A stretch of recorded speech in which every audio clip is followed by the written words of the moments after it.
Yeah, you are online. All right, all right. Hi, everyone. Thank you for joining for this third session. Um well, we apologize for last week. Unfortunately, the conveners couldn't make it, and we got received that news a bit late, so we couldn't tell you before. So we're sorry if you had made arrangement and you couldn't see anything. But anyway, today we're gonna have our speaker, so we're pretty excited to have you all here. And as you probably saw in the email, today we're gonna have Giacomo Antonelli, Hello, everybody. who's there. Then I also see Marco Antonucci, who's also going to speak with us. And the theme of today is informal epistemology, history of knowledge, and information power.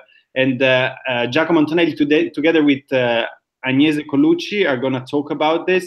And Marco Antonucci actually was from the session of last week, and he's going to make up and he's going to give us some insights about last week's theme. And well, as usual, we're going to have presentations and then rounds of questions. And unfortunately, today we don't have any guest, but I'm sure we're going to have an exciting debate with this exciting team. So I leave the floor to Giacomo, maybe, because I think that was the... Yep. Yeah. Yeah, so shall I introduce myself? Okay, I'm Giacomo, and Giacomo Antonelli. I'm a student in a master in Goldsmith of political communications, and I'm mostly studying media power. That is basically how elites or subjects or individuals try to shape public debate and influencing public discourse. And that's pretty much what I'm talking about in this brief lecture. And I'm going to give a brief overview of how media power and the information power is changing thanks to the internet and the rise of social media. Shall I start, or should somebody else should no? Okay. There are 7 So people on YouTube, so you can start. Sorry? There are 7 people on YouTube and 5 years, so you can start. Okay, so basically we came from what was called the broadcast era. The basic concept, it's what I'm talking about, is very simplified. It's by any means is not. It's all these models and concept I'm going to use are models in ideal types. By any means, they are absolute, but still they are useful to let us understand a bit of reality and power. So we came from a broadcast era, and the basic argument was a lot of scholars, especially those of the political economy of the media, study political economy of the media, suggested that there was kind of an elite monopoly on mass communication. That is, elites either through direct censorship or through more sophisticated means could influence and determine public debates. So determining what is it speak about and how is it spoken about. One of these model, one of the most sophisticated one is the propaganda model by Ehrman and Chomsky, which tried to analyze and conceptualize the American media system by postulating a five filters model. So the idea basically is that every fact, every happening, in order to be newsworthy or in order to be published, needs to be to pass through 5 filters. So the idea is that those filters help the elites, the corporate and military and political elites of the United States to further entrench their influence on the society, on society overall. So the first filter is ownership.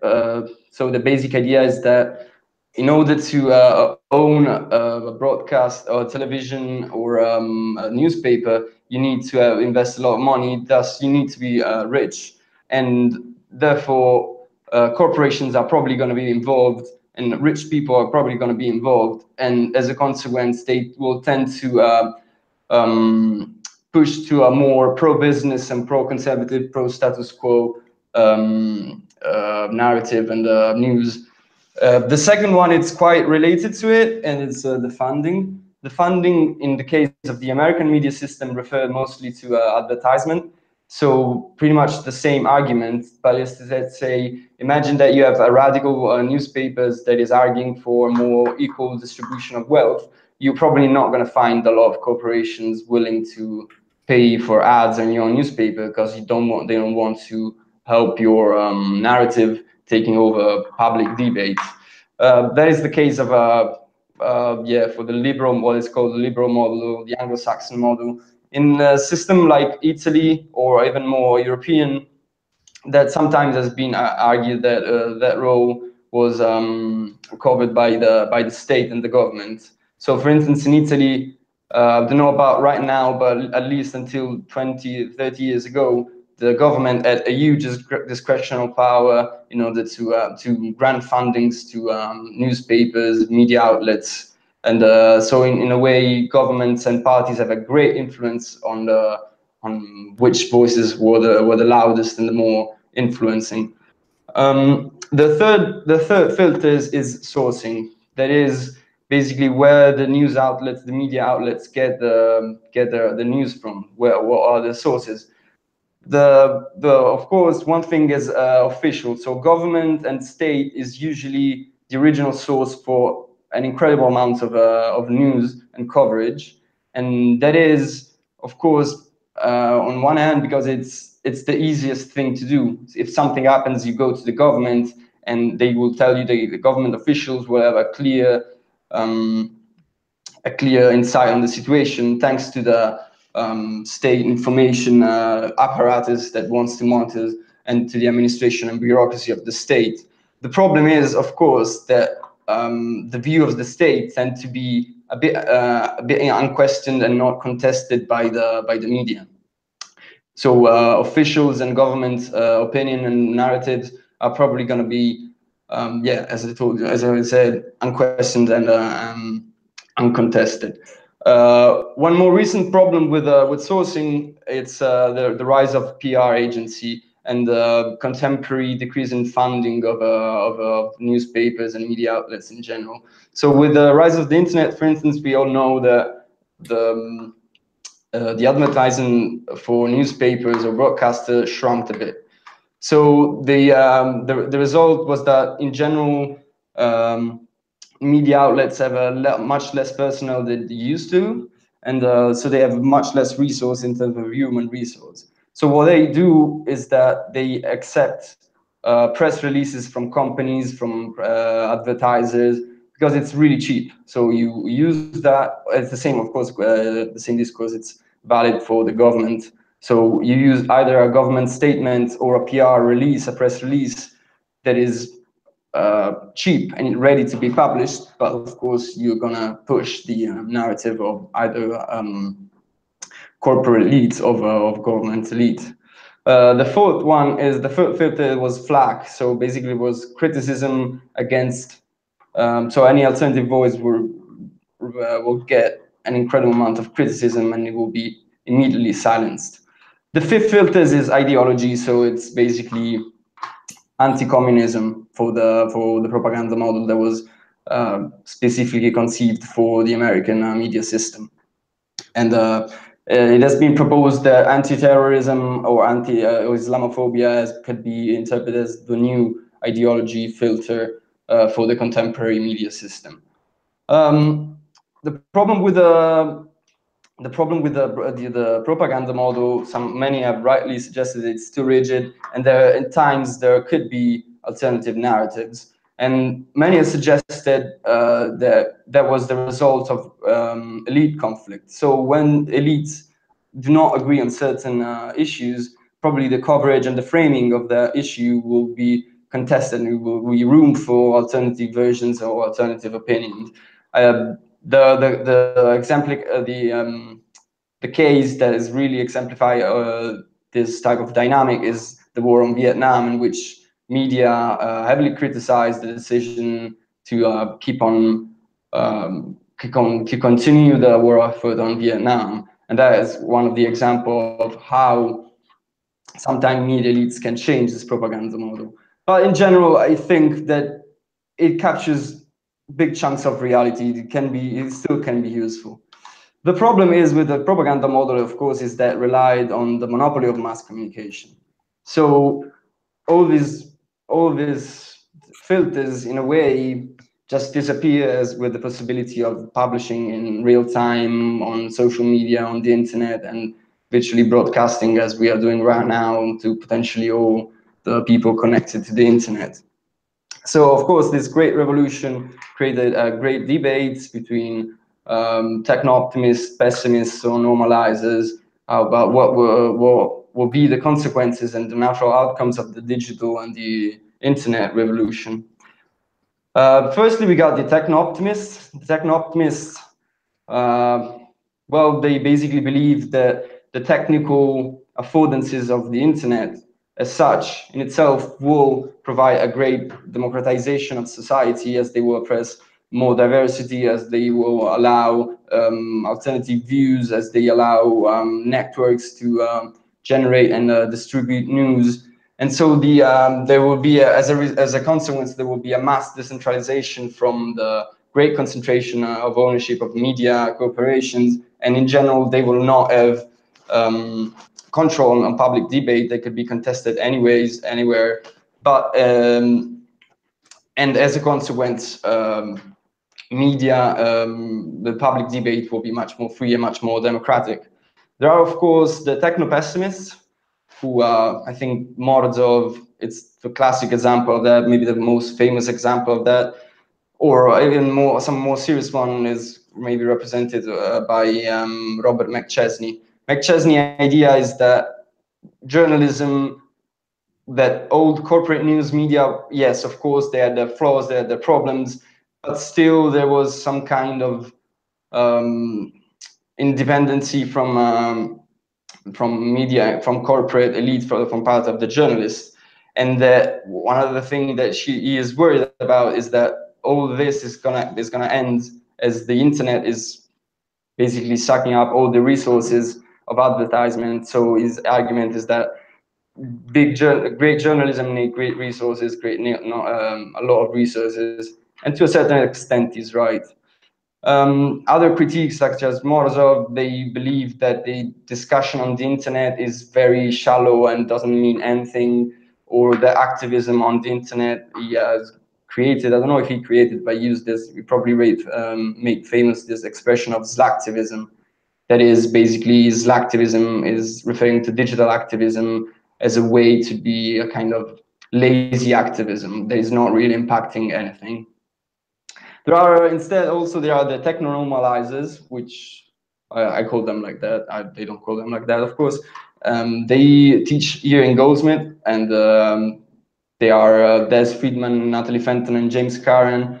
Their basic argument is that, yes, the internet is changing logics in a bit, but the former power relationship are quite strongly reproduced on the internet sphere as well. So in their opinion, media corporations still have a huge amount of power. James Karen made a study in which he analyzed the most successful and most read news website in several countries, and he concluded that basically they were either traditional media firms' website, so traditional broadsheets, or they were other alternative news sites, but use pretty much the same frame as traditional media. So in general, their idea is that, yes, the internet might change, but it's not the internet in itself, as the techno-optimists. It's not just the technical affordances of the internet that can change automatically to a more democratic society, but we need to get a more democratic society through power struggle. So another scholar called Andrew Chadwick has defined the contemporary media system a hybrid media system. And his idea, all media systems were a hybrid in a way. So his idea by hybrid, it means that there are different media logics. They are competing yet interconnected at the same time. So just like as we said, the traditional media publishers have incredible amounts of influence in the network public sphere or in the internet public sphere, sometimes the internet public sphere can change the narrative even in traditional media outlets. That is because, in his opinion, there are different media logics. They are interdependent. So if something happens in the on broadcast, probably people are gonna live tweeting it. So, for instance, an example of that is a prime minister debate. So a prime minister debate is the broadcaster that is kind of choosing the frame, and then of course social media will, as they are interdependent to broadcast media, to other media, they are commenting and responding to it. And in return, broadcast can then cover what were the reactions of social media.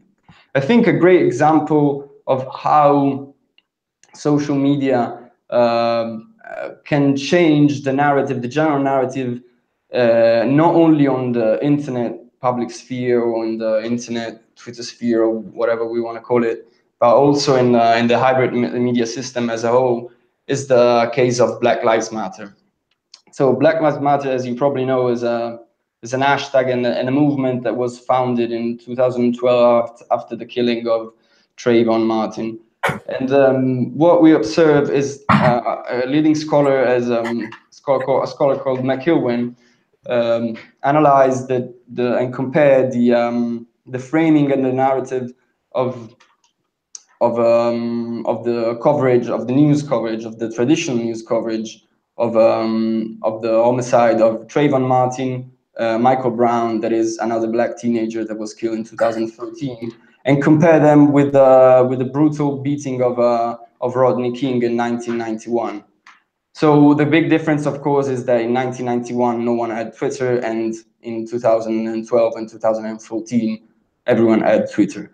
And moreover, I would say that a lot of black people in the US have Twitter, and there's a kind of strange predominance, or not strange predominance, but a lot of black people have Twitter in the United States. So he noted that traditional media coverage on Rodney King was using the traditional frame of, well, maybe simply suggesting that Rodney King, yeah, of course, the police was brutal, but Rodney King was beaten because he was a black criminal. So they used the frame of the black criminalization and the danger of black people. What instead the scholar has noted in the case of Michael Brown and Trayvon Martin is that not only the coverage was much more favorable to the victims, they also framed the issue in a racial term. That couldn't sound bad, but it means that they framed the issue not only in the sense of he was killed because it was a black tag or black criminal, but he was killed because of, someone said, an institutional systemic system of oppression towards black people. That is a completely different narrative that was used in 1991, completely different, probably the opposite one. To be honest, it's not that news media didn't try to use the traditional framework of black danger and black criminalization of black victims. So, for instance, there are two cases that I've studied, that I've looked at, and that produced two hashtags. So, the first case is the New York Times kind of published an article to describe the last couple weeks of life of, and in general to describe the character and of Michael Brown. And at some point, there's written something like, Michael Brown was no angel. Of course, it doesn't mean anything, as it, why is it a good reason to be shot? And in fact, social media users, especially black people, started contesting that they used that wording, and they launched an hashtag called, of course, No Angel, in which they started wondering, was the fact that Michael Brown was no angel a good reason for being shot and killed by police? Of course not. But still, the spike in Twitter tweet of the hashtag forced the New York Times to publish an apology for using that words and to say that it was decontextualized and it was an inconvenient choice. Another case is the hashtag if they gun me down. So basically, in the representation of Michael Brown, they chose when they started publishing articles or services or coverage on broadcast, they used they chose a picture of Michael Brown in which Michael Brown was in a T-shirt and making a V sign with his hands, something that could be interpreted as a gang sign. So again, using the black criminalization as a frame, as a narrative. And of course, they could have chosen another 1,000 photo of him like graduating or wearing normal outfit, but they chose that one. Social media users went savage and launched another hashtag called "If They Gun Me Down," in which black people starting posting two different pictures of themselves. One which they were in a potentially interpreted criminal outfit, and the other in which they were in a uniform, in a military uniform or in a graduation uniform. And so if they gun me down, which pictures would media in traditional media outlets choose? And again, after this, a lot of the media were forced or decided to change or to took away the pictures from the articles and changed the pictures. In general, I think that shows that this type of mobilization using hashtags and in general this type of critique kind of changed the narrative on Black Lives Matter. Even because there's another thing that is really key on Black Lives Matter and shows how social media user can be empowered and community of users are empowered by these tools, is the fact that, for instance, the Ferguson protest and after the Michael Brown killing were covered for the first time by Twitter, not by broadcast media. And the same scholar McEwen has suggested that probably journalists were deeply influenced by the early coverage and the framing that, of course, was very favorable and sympathetic to Michael Brown. That, in my opinion, just sums up how and exemplifies how social media user can empower communities and users. So this, of course, has been suggested by some that is a kind of a form, the mobilization of collective, as a form of collective intelligence, in the sense that is interest-based communities rather than territorial affiliated communities that started to mobilize in order to reach a certain goal. And I quite agree. Yet I think that some types of hashtags can be more, from a qualitative point of view, be seen as a type of collective intelligence. So to make I think two Brazilian scholars have made a great distinction between what they call trending hashtags or trending topics. So they call one is the organic trend, and the other is the artificial trend. The organic trend is basically something similar to Black Lives Matter. So a lot of people from different parts of the United States, or even from different communities, from different Twitter communities, started using the same hashtag, and in a way was a very sparse and not very connected community. So it was kind of a very unconscious and spontaneous reaction to a certain event. Yes, they coordinated to use a single keyword, but they didn't consciously mobilize to a certain purpose, at least not collectively. No, they didn't have this idea of community that is mobilizing towards something, or at least they had, but in a smaller, in a lower quality than something that happens in what they call the artificial trend. The artificial trend is quite the opposite. Is a committed community, not really very small, but very interconnected community. Usually, of course, quite smaller than the total of the user base that tweeted with an organic hashtag. So what they do, this very entrenched community, they start to consciously mobilize to set their to grab the attention of public debate, to make their topic trending. So they, of course, they retweet and tweet themselves massively. We're talking about like they tweet like 100 times in a single in a couple hours, and they purposely invite other people inside the community, especially inside the community, to mobilize and use this hashtag in order to make their presence felt. In the case of these two scholars, actually utilized and analyzed this in not very political way, because they found this type of hashtags and mobilization analyzing the community, the Brazilian pop music fandom communities.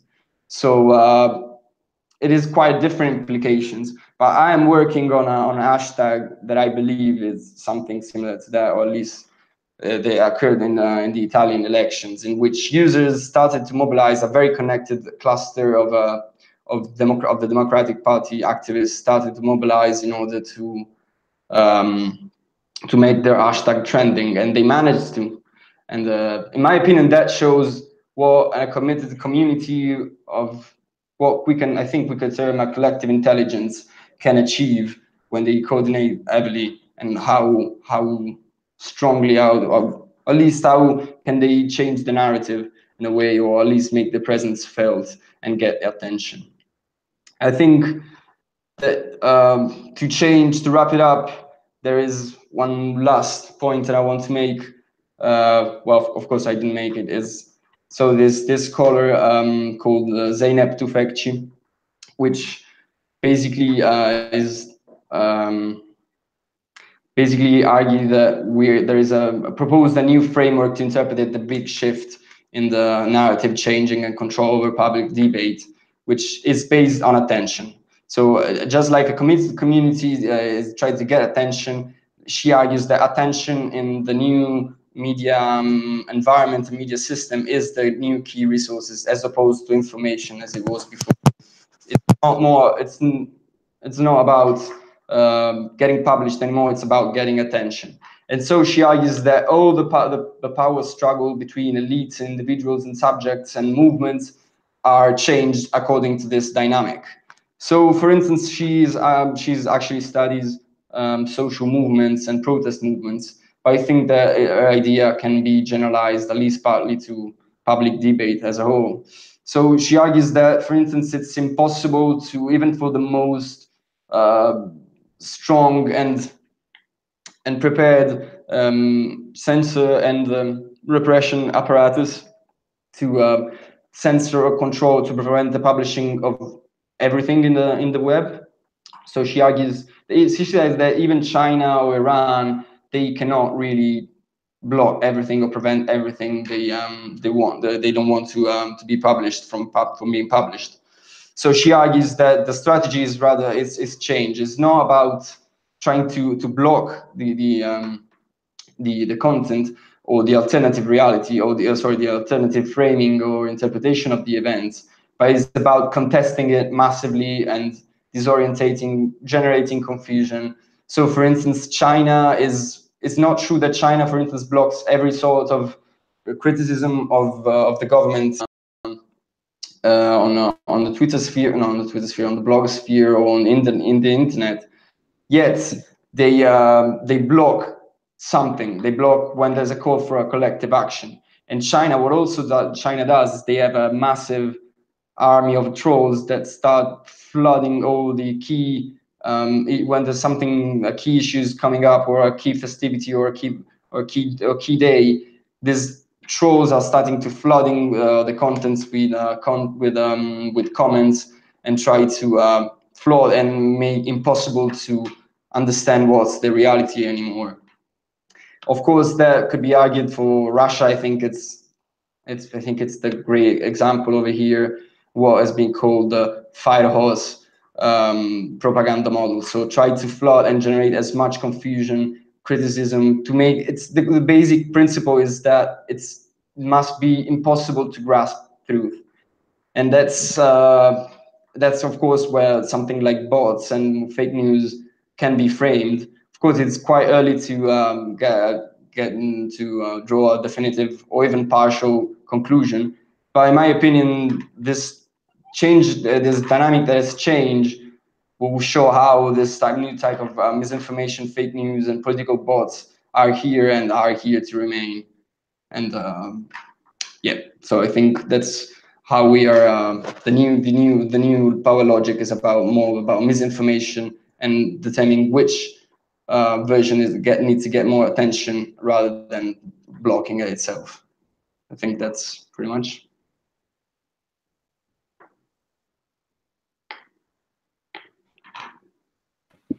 I have a question. Okay, yeah, exactly. I wanted to start with a round of questions, of course. Yeah.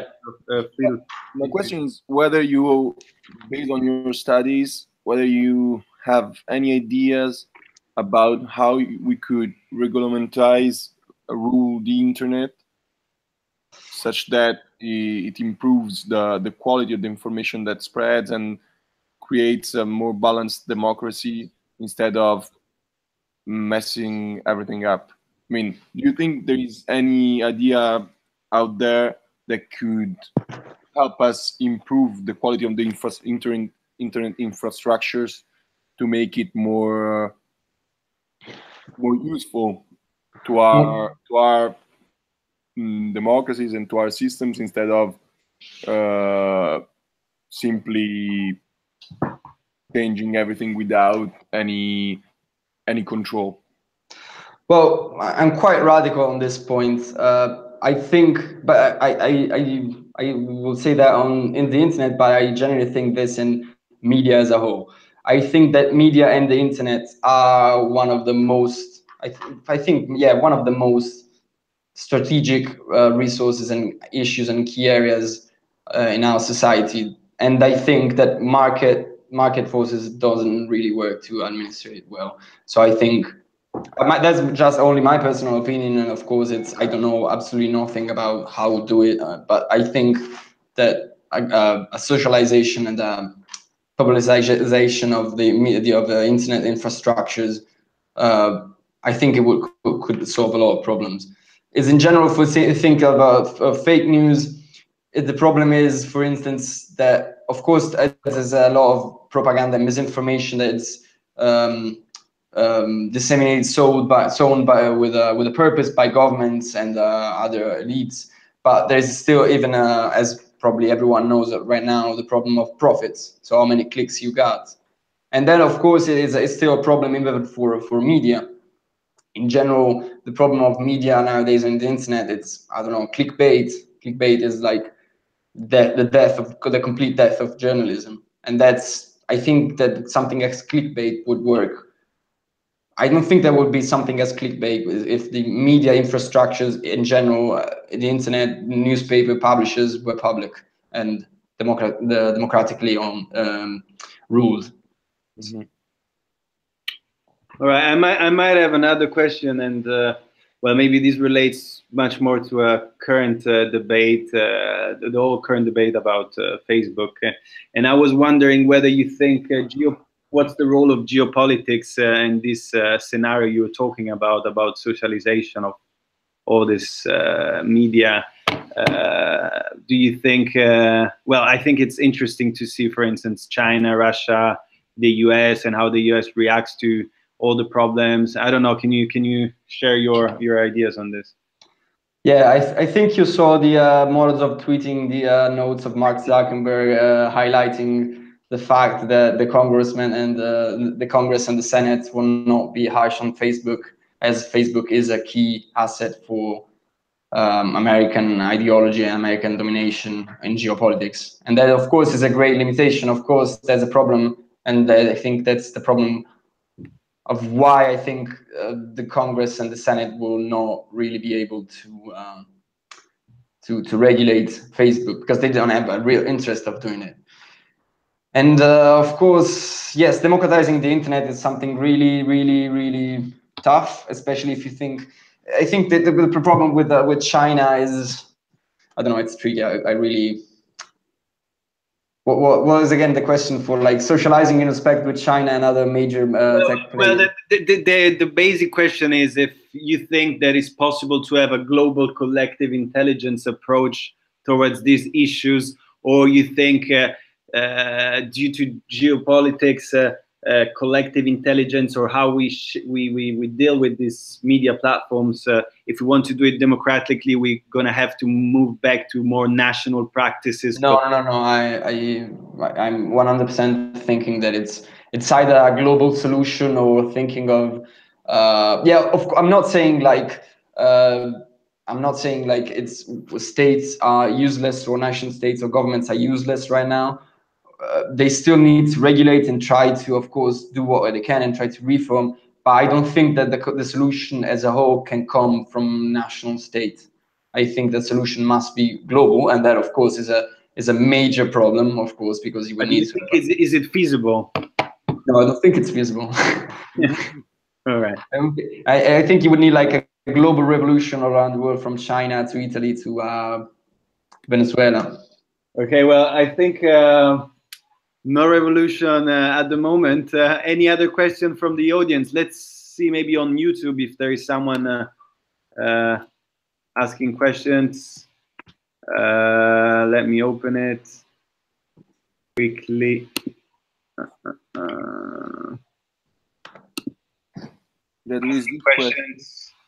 Let me open it from Vanessa. Quickly.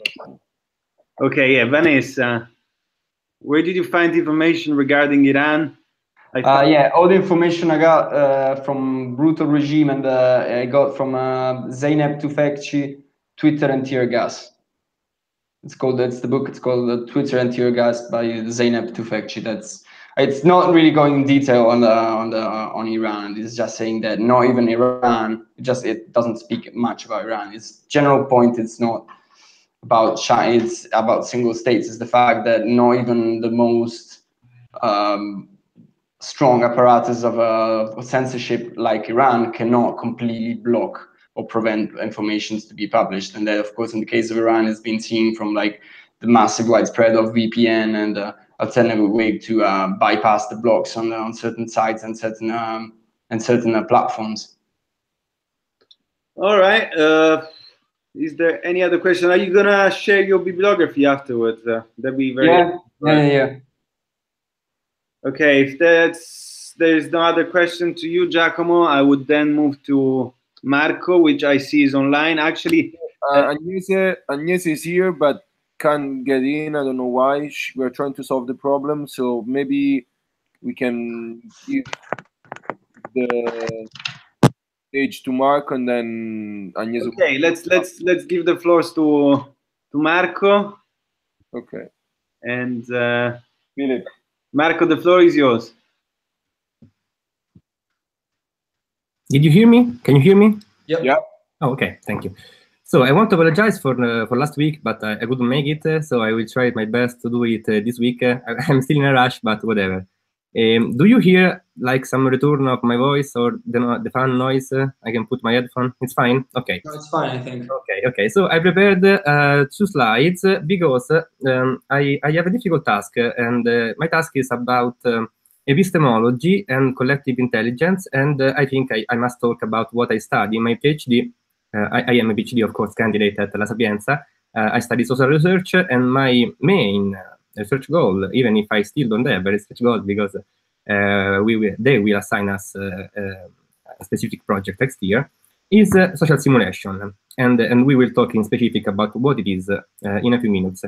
And I wanted to start from, of course, a sociological point of view. So offer my take on collective intelligence and see if you can, I don't know, take any ideas from it. And I have to share my screen. Okay, let's see. My whole screen. Okay. And before I talk about analytical sociology, we will hear this here. I think you can see it. I want to talk about something, because there are many different approaches in research and in understanding the world in sociology, and I will do also a fancy trick. Wow. And so you can look at me. And my take on sociology and on how I research and how I see the world is what in literature is called individual methodologism. And it is about looking at the world not as a whole structure, not as a some kind of unanimous or coherent body of millions of people working together, but it's about finding how each person does lives his life and makes his decision, and then trying to understand how this makes social phenomena, quindi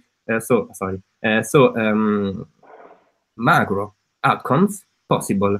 Okay, and individual methodologism start from some kind of hypothesis, which is the fact that we can learn about society and about culture and about phenomena which are macro through the individual, and this as a two-way relation in what we can study society and learn about the individual. But most likely we can most often we study individuals and understand society and understand big phenomena, and this is the basis for many approaches in research, and for instance for surveys research. And the basis is that the world and the social phenomena are basically the aggregation of individual action, so of individuals and their relations. So how they come up with each other, and they interact with each other, and what do they decide to do. And there is a key point which I will go in deeper in a few minutes, which is the fact that according to a big tradition in sociology that goes to Weber and even further, there is something that we call unintentional outcomes of intentional individual action. And this is, I guess, it's very important for collective intelligence, because collective intelligence can be an effort, can be something that few people mean, like thinkers, employers, and policymakers, and whatever, are trying to promote collective intelligence. But then at some point it has to evolve around people and revolve around people. So it has to somehow impact people and their lives, and we have to understand that not everyone is a thinker and an employer. So we have to find and understand how people behave, not just for an exercise of research, but also for improve and innovate. Okay, so I said before that individualism is about individuals and their action and their relation, because we don't look, even though it's called individualism, we don't look at people like they are cast away on some kind of island and they decide something because there are some innate qualities inside there.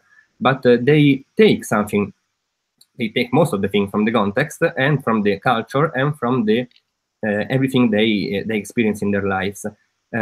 Analytical sociology is something that I decided to come up with today, and it's not necessarily inherent, but it's good on many levels, because from the previous meetings, I don't know, speech, I've seen that there is a big interest in a more scientific approach.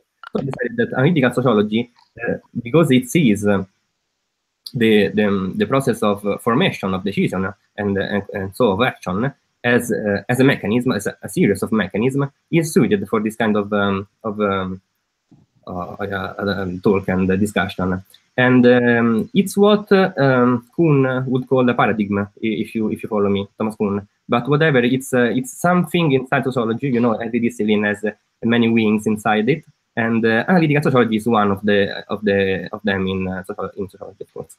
And there are characteristics, and there are three main characteristics. And Edstrom and Berman, which you see cited on the bottom of the page, are the two main professors that wrote some very nice book about it. And we have 3 points that I could speak on for hours, but I will try to be synthetic. And we have the analysis of social phenomena in their dynamic dimension. And this is one of the key elements, together with the unintended outcomes of intentional action. The dynamic dimension is very important, because in social science, we tend, or some people tend, or it was traditional to take a picture, okay, of some process, of some kind of problem, and you set up a survey, or you make some interviews, or you collect data from whatever you have, and you use it for trying to comprehend and explain some kind of social phenomena. But here we have a concept that is key and is dynamic, so that society is not like something that you can took a picture of it in any moment and then trying to understand it. But you have to look it in its dynamic evolving. So you have to look not this doesn't sorry simply mean that you have to look it many times. It's not that the point. It's not that you have to look it very often. It's like that you have to see the processes which make something happen, and this is the concept of dynamic dimension. The other is the presence of micro and macro elements. So we look at the big picture, macro elements, but we look also at the individual level, which is essential. And the last, which is a very nice thing, is the construction of explicative models having formal nature. So this means that we are not trying to publish a theory at the end of the job. We don't have to say something about the world, but we have to give a model which is formal, so that it can be understood from a mathematical or at least logic point of view. And this is essential because it is one of the main things about analytical sociology. And everything about analytical revolves around the concept of mechanism. And the mechanism, this is the definition, of course, it's very discussed, but this is one of the best one. It consists of entities and their property, and the activities that these entities engage in, either by themselves or in concept. And it refers to a constellation of entities and activities that are organized such that they regularly, this is a very formal definition, and we'll talk about in easier terms now, regularly bring about a particular type of outcome, and we explain an observed outcome by referring to the mechanism by which such outcomes are regularly brought about. So what does it mean is that under central condition, some kind of entities, which are in most of the case people, agents, if we want to call it, but social actors, if you want to cite Goffman, but in most cases, they have some kind of desires, and we will look at it later, or tension toward action, and this develops a regularity that can be observed and can be seen in its constituent elements, so in its can be simplified and understood. And once you understand how it works, you can formalize it in a mechanism which should be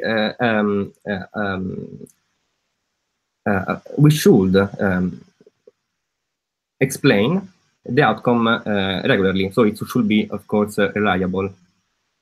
The regularities, and this is very, I don't know about why I made this slide, but we have 4 levels about how we can look at the regularities. And we have conceptual and methodological and epistemological and ontological level. The conceptual level is about interdependent actions, and this is not something I like to see now, because what I think is more important now is the methodological and epistemological level. So how we can build formal models that starts from some kind of input, which can be values coming from society, which can be any social phenomena, any event, even a war, something, and observing the output.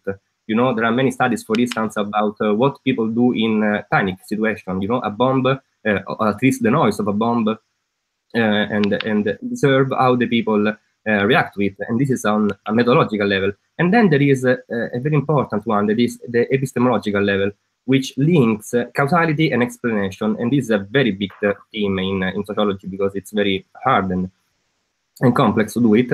But the way that analytical sociology can provide some more information is about enriching these links on some kind of ontological level, which is a bit over the top, but is about what we think about how people make this mind, how people make decisions, how people make the world work. And sorry.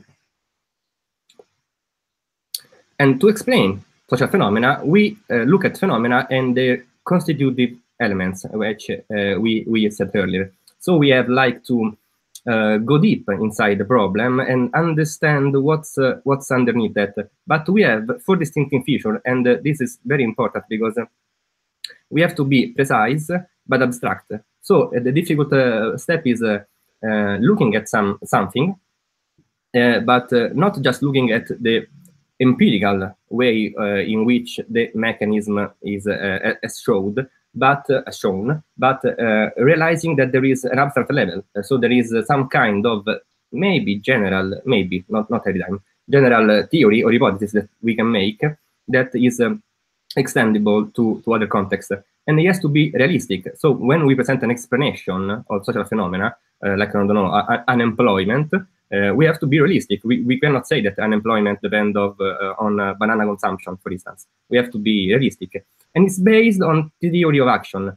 And theory of action is something that Boudon, for first, maybe not first, it was one of the main people behind it.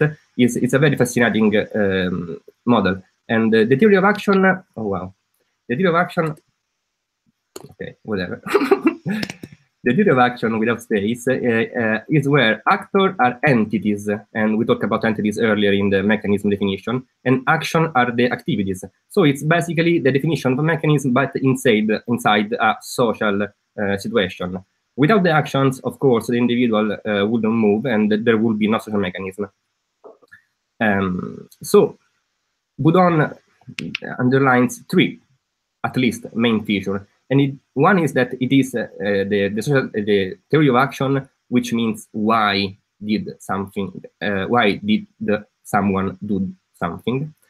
There are three features. It is psychologically and sociologically plausible, and this is something very shady, but of course it depends on the concept of plausible of the researcher. But that's why peer review exists. And it is as simple as possible, and it refers to the intention of the actor. Which should bring us to exactly to the DBO theory. And this is one of the things I most love about it, because when we think about here to the last point, the intention of the actor, we are thinking about his rationality. So theory of action often is also referred to as theory of rational choice. So the people have many different possibilities around them, but they some kind make some decision, and that is rational. And in language, in common language, we use the term rational often to indicate, you know, some kind of sane person, some kind of person that strikes to us as right or smart or whatever. But when we look at collective intelligence and social research, we must see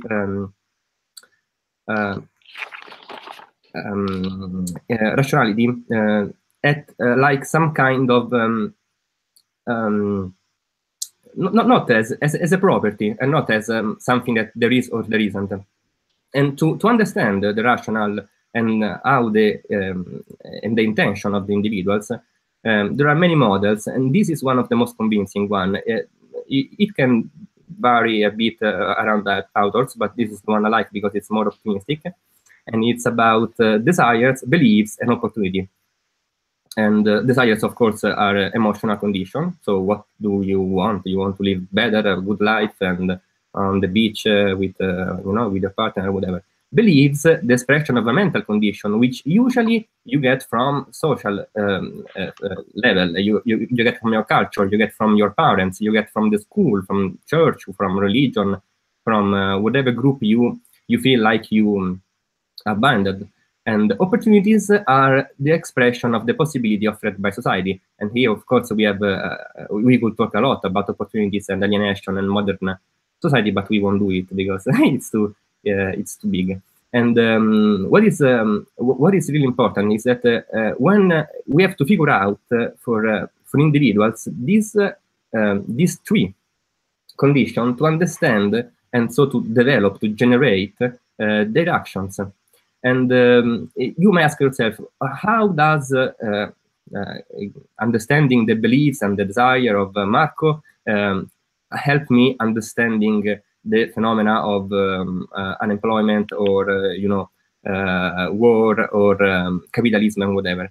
And this is something that is answered by Coleman in what is famous as Coleman boat, or other name, but whatever. And which is this nice I don't know, painting. I don't know the English. And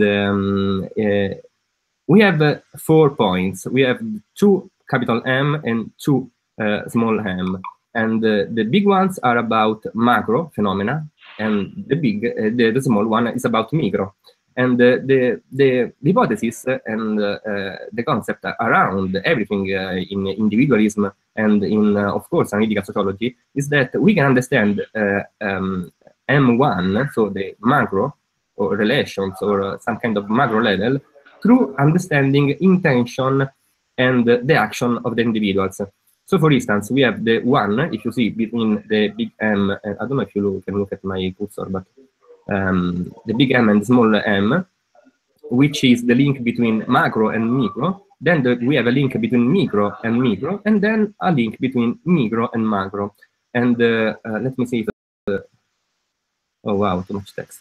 And what is interesting is about the fact that we have what we call situational mechanism in place 1. We have mechanism of action formation on place 2, so between the small hands, and then we have transformational mechanism in 3, so between micro and macro. What does this mean? Is that citing the DBO theory, is that we have desires on 1. So macro condition creates, no, sorry, desired side. We have beliefs in 1, so that in macro condition somehow put us or suggest us some kind of value that we absorb in some way. So, for instance, we Weber and Coleman and almost every sociologist make the example of the link between Protestant ethic and capitalism. And I know it can be boring because it's, I don't know if you study sociology, it can be boring, but it works very well. So it's a classic for a reason, I guess. And for instance, we have on the first M capital, so on the left, we have Protestant ethic, and here we have capitalism. And our goal is to explain or to see if the hypothesis is correct, that Protestant ethic has some kind of influence around the birth and development of capitalism. So what do we do in analytic sociology that can be interesting in collective intelligence is that we don't just say, oh, let's look about it at a macro level, but we go deep, we understand how individual action have formed this outcome, and then we can say that we have explained it. And explaining it, it's not just something that we do because we are good people, but because it makes us able to understand what can go wrong and what did go right, and how we can get some knowledge and apply it to future, to innovate or to change anything. Because this, remember, is still about an intentional consequence. And what is really near about the unintentional word is unintended consequence, which is, of course, the bad aspect of the unintentional consequence.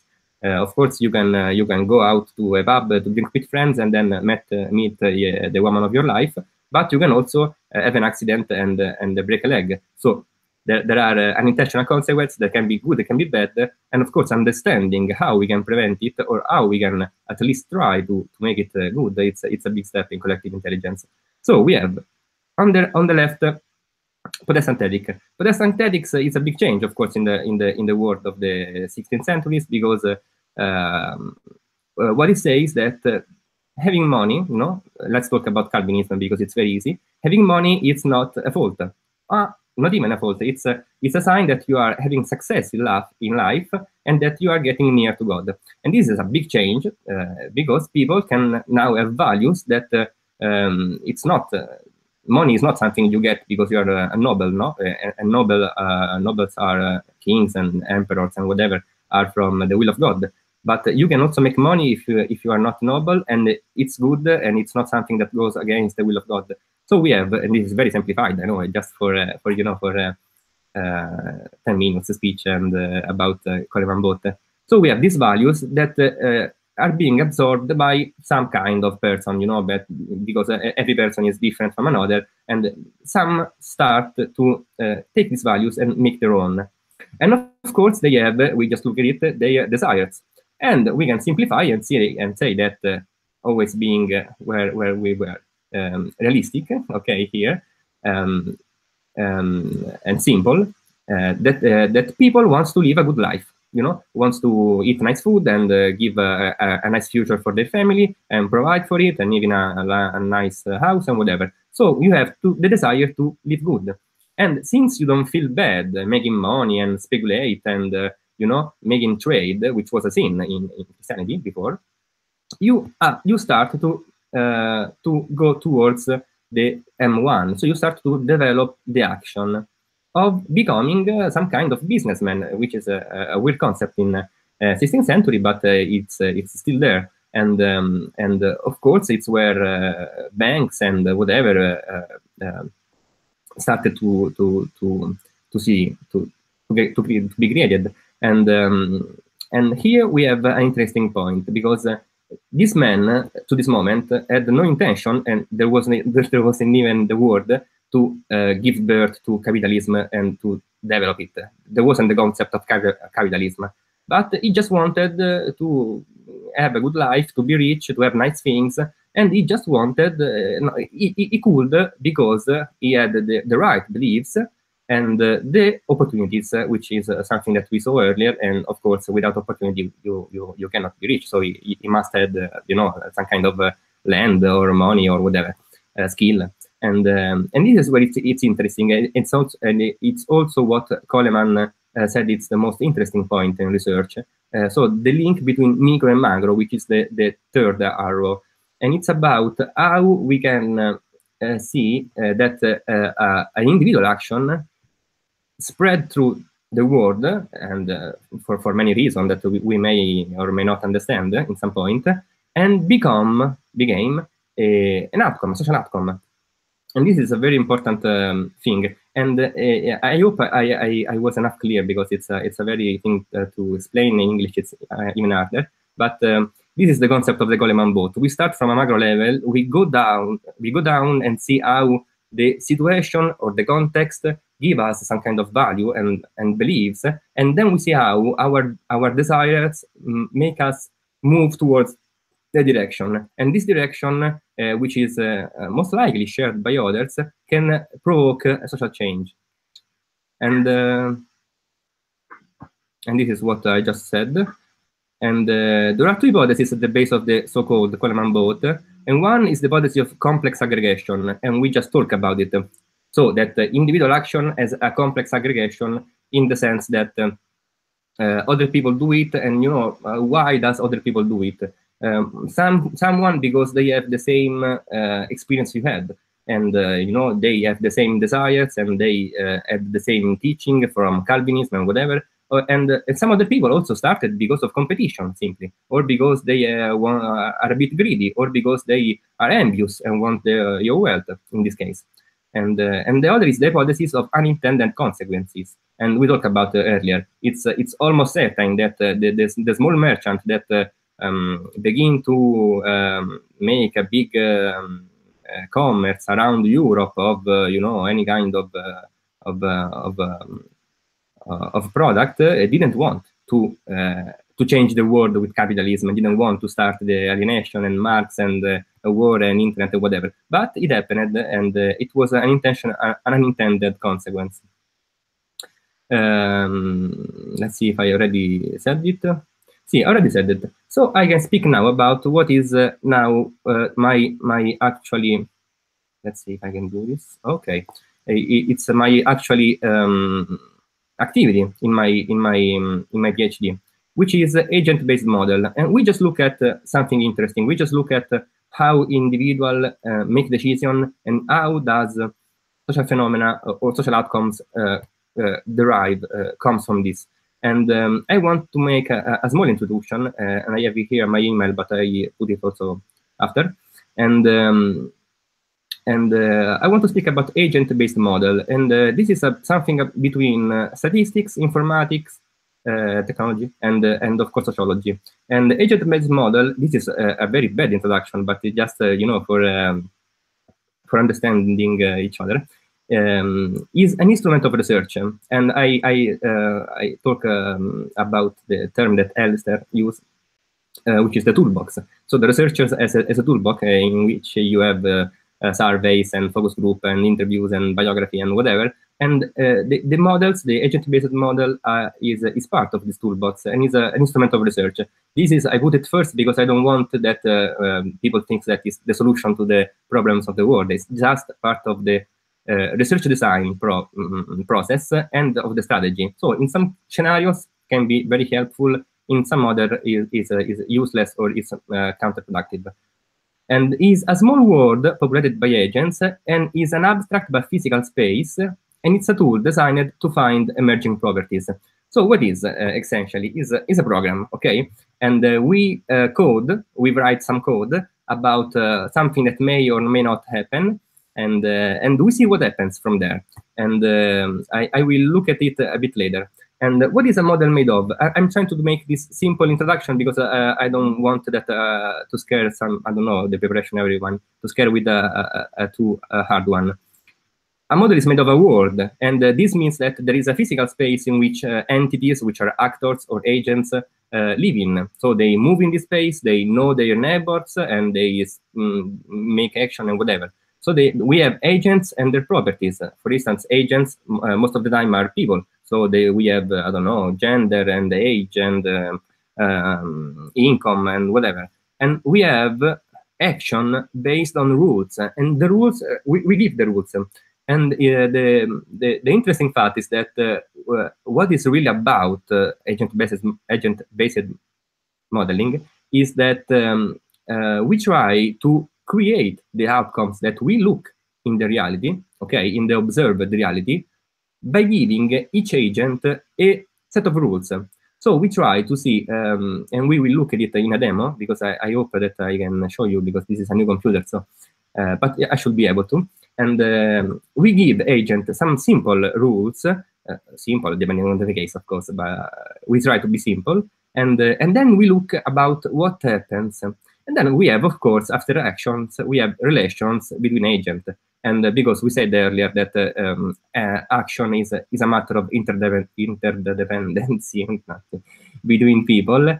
And so we cannot, it will be stupid to make a small world populated by agents that don't talk to each other. So they talk to each other and they make decisions based on other explicit or implicit intention. Other things to consider, some model, so there is some kind of aim, you know, every model has an aim. Some aim at an equilibrium, you know, which means that everyone is kind of happy. So you have to define a happy condition and define and then look if the model can find an equilibrium. Some kind of goal, you know, like 100 people has to do something and let's see in how much time they need. But most of them need a threshold, aim at a threshold, which means that, you know, for instance, if you have to study why does people go to university, okay? They go to high school and they have a bunch of things. They have their family, their wealth, the cultural capital of the family, and the area they live, the culture they have, and their ability or their perceived ability, and their votes and their grades or whatever. And you can look at it and say, okay, so we try to sum it up and based on some hypotheses that you make, and we will see it later.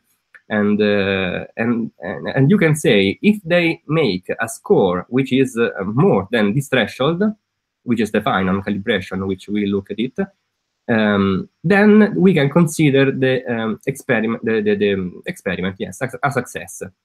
So we have a threshold. I think it's clear. I don't know.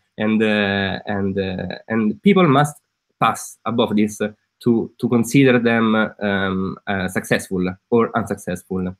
And models can be created from abstract theories, intuition, some kind of stuff which is a bit shady. But in my opinion, and this is a big in my opinion, because of course there are people who don't believe this, mainly models should be created starting from observed empirical data, when possible, of course.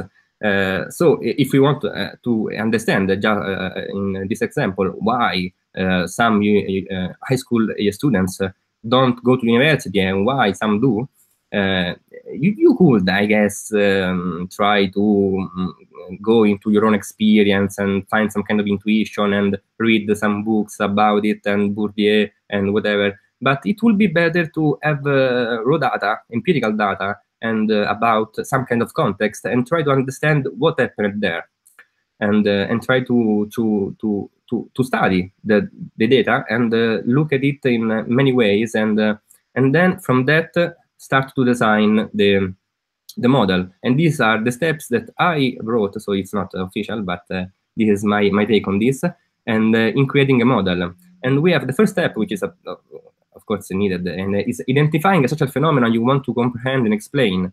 And these are key terms, comprehension and explanation in psychology. Understand who the agents are and how do they behave. Agents can be people, but could also be families or dogs or sheep or organization or whatever. It's a bit dark, huh? Doesn't matter. Have a formal theory about how a particular phenomenon happens. So you have to go into the literature and find something that can be helpful, and then make a series of hypotheses about how that happens. And I didn't put it here to have empirical data because it's not necessary, but here is where you should look at. Once you have a theory and once you have data, you should look into data with the knowledge of the theory and the hypothesis that you can make, and make new hypotheses about data and theory. And then formalize this hypothesis in computational mechanism, which I show you in a second, and verbalize the model.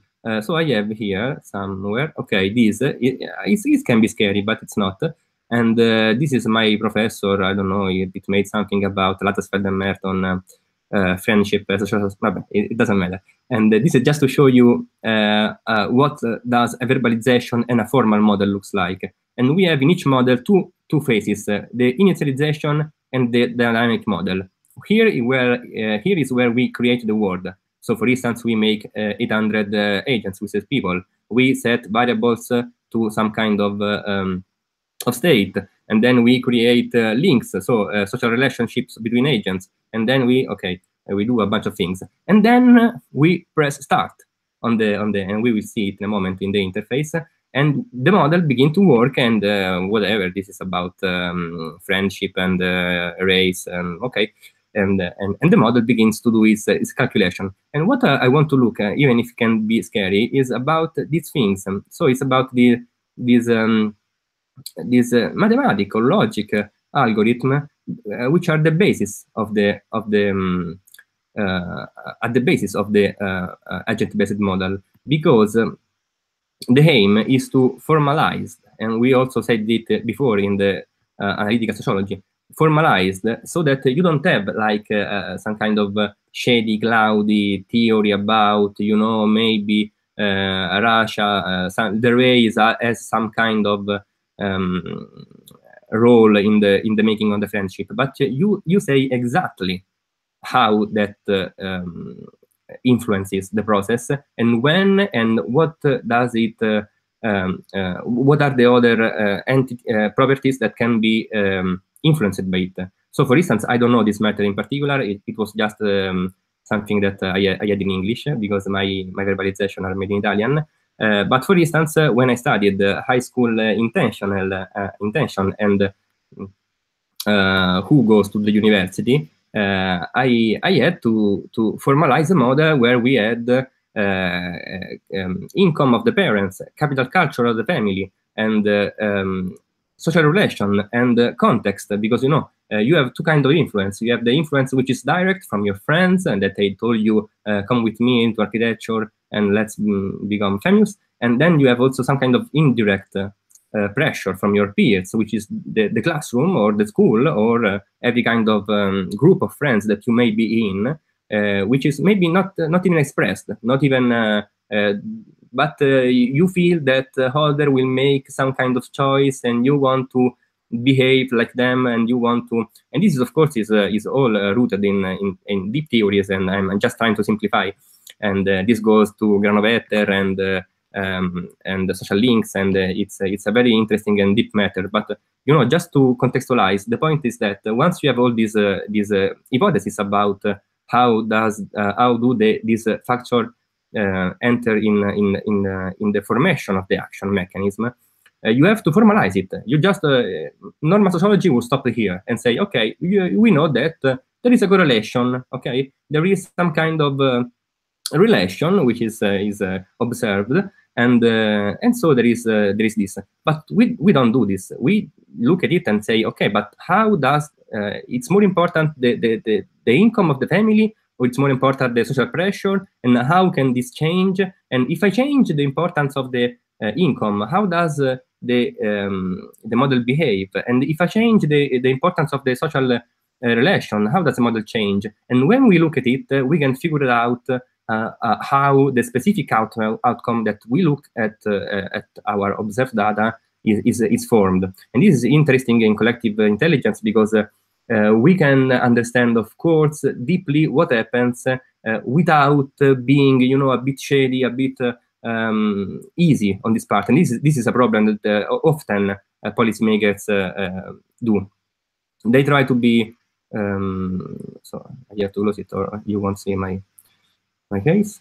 And this is my verbalization, whatever. And this is something that is easily not overlooked, and but it's very important. And we were here, verbalize the model. Then we have to write the algorithm. Of course, you need some coding skill, but there is a platform that we will see in a second, which is very easy. It's almost English. It's very bad for people who know how to code, because it's counterproductive. And then we have something called calibration and fine-tuning, because when we design a model from empirical data, we have to do something that is called calibration, which basically means giving some kind of number to a relation between properties. And this is a very complex thing, and we will not speak about this now, but it's very interesting. And then we have to do the test. We have to test the result against empirical data, if any. This is also a big plus. If you have empirical data, you can see if whatever your model outcomes are, if they are somehow coherent with the empirical data, because it may or may not be important depending on the case, but usually you want to have some kind of of link between them, and then of course analyze the result, report, publish, whatever. Let's see a demo. We have NetLogo. You should be able to see. NetLogo is a platform built by some university, Wisconsin, I don't know. And it's a platform made from, interrupt me if I am going too fast, or if I bored you. I can see the chat. No, 5 minutes. I will go very, very fast. No, I'm joking. Not too much fast. They're just faster. And this is the how it looks. And for instance, I will just say this. I will not go into the interface because it will take time. This is something called the segregation model of Schelling. Schelling was an economist, but also a sociologist, and he said something which is very, very interesting. And he said that when inside the city there is some kind of segregation of a certain race, or whatever, religion, people, or whatever, it's not because universally people decided to segregate them, but it's because each person, the first person, let's see, the first Chinese person to come to Piazza Vittorio in Rome, just said, oh, it's a nice zone, it's a nice house, it's central, it's near the city center, it's near Termini, so it's quite nice to live here, and I live here. The second Chinese person who came to Piazza Vittorio, if you know Rome, you will know it, said, oh, yeah, I have my friend, my family, my cousin, father, whatever, I want to live near him, okay? But he didn't want to live near all Chinese people, he just want to live near his father. And then there comes another, and each a friend of the friend, and he says, "Ah, it's nice to live near my friend, which is near his father," and so it starts what we call segregation. And this model is particularly interesting because you have these sliders here. We have density, which we don't care about now, and we have percentage of similar wanted, and we have here 30%. And we have two rays, I don't know, two kind of people, the blue and the orange, and the white is the space empty. And we can lower this a bit. And what we find is that we have set up and go. What we find is that even with a small percentage, like 30%, there creates a neat separation between the two profiles. And if you just go up a bit, this is even further, and this is 42%.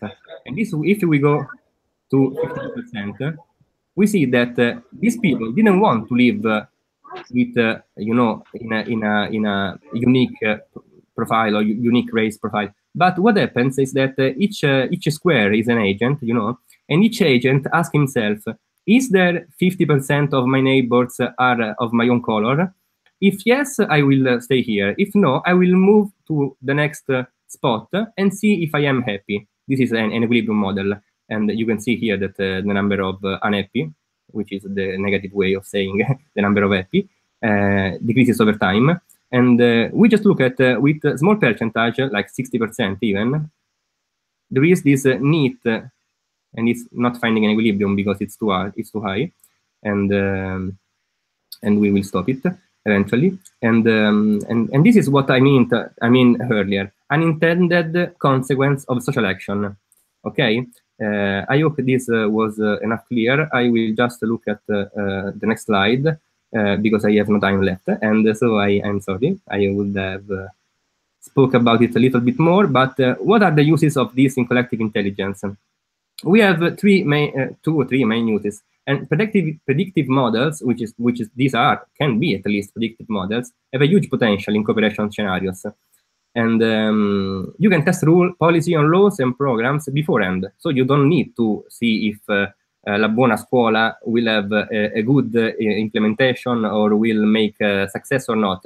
You can theoretically, and of course with limitations, see what are the possible flaws, and by writing a formal mechanism about it, you are formalizing the object, which is the law, the rule, whatever, and giving it a more strict view. So you can say, you know, you don't need to be so open about this thing. You can be very strict because what you really care, and you realize it once you formalize it, are just these exact points. And then is they understand how unintended outcome happen, and then either correct them, you know, collective intelligence should aim to a better world, or use the knowledge for something else. You learn that people behave in a certain, in some kind of way, and you can use this kind of knowledge to prevent bad behavior in the future. So thank you for attention. I think it's important in this occasion to keep in touch. So if you want, this is my email, and this is my Facebook. I post memes about very nice things. And thank you for your attention. So thank you, Marco, for the very engaging presentation. I think it was really useful, and at least I think I learned a lot about this. How do I? Oh. This looks quite okay. But I think it's time to maybe move to questions. Let's see if there's someone with some questions. Yeah.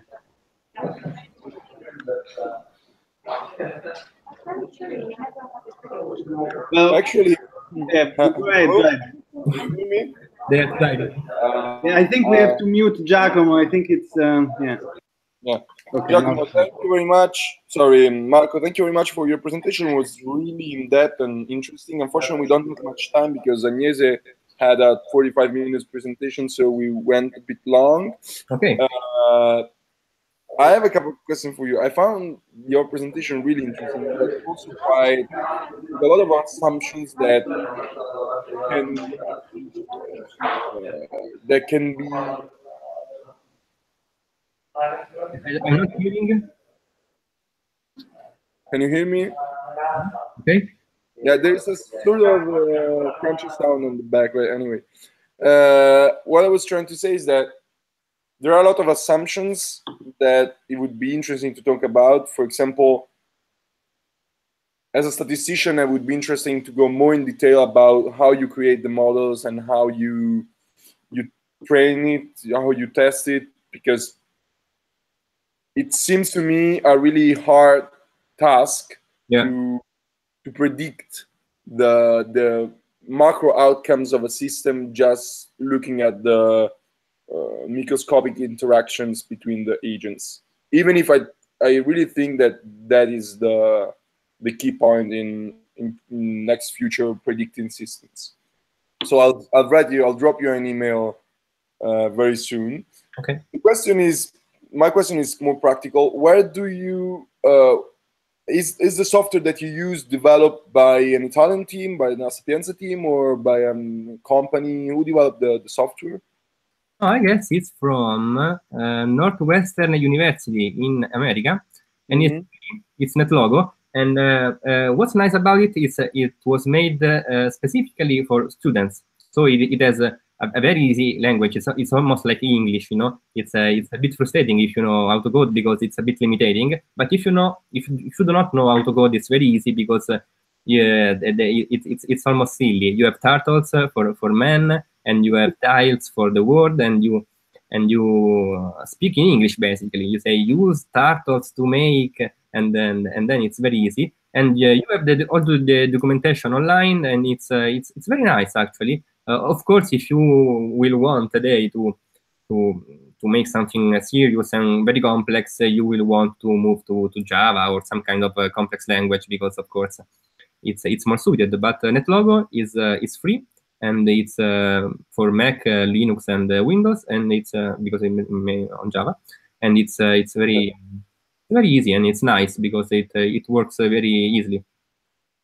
Okay, thank you very much. So thank you. Well, I also had some questions, but I think we don't have time. I was curious to hear from you, like what is the relationship between what you do and what people in econometrics do, or these kind of things. But maybe I'll drop you an email and we can discuss because we don't have time. Thank you very much, Marco. Thank you very much a lot. And sorry. Hope to see you, talk to you soon. Okay. Okay, let's.